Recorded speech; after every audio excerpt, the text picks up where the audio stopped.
First navigate to the file and select open. Select this dinosaur picture, press the open button. Now take a new layer, use the pen tool and create a path like this. Then go to filter, render and choose the flame filter. Here adjust the settings like this.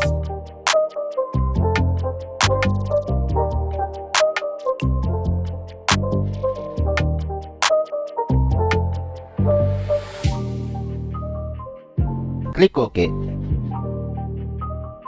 Press backspace to remove the path. Now hit Ctrl T for transform options. Right click and select warp. Now adjust this file like this. Hit enter. Now I want to add some smoke.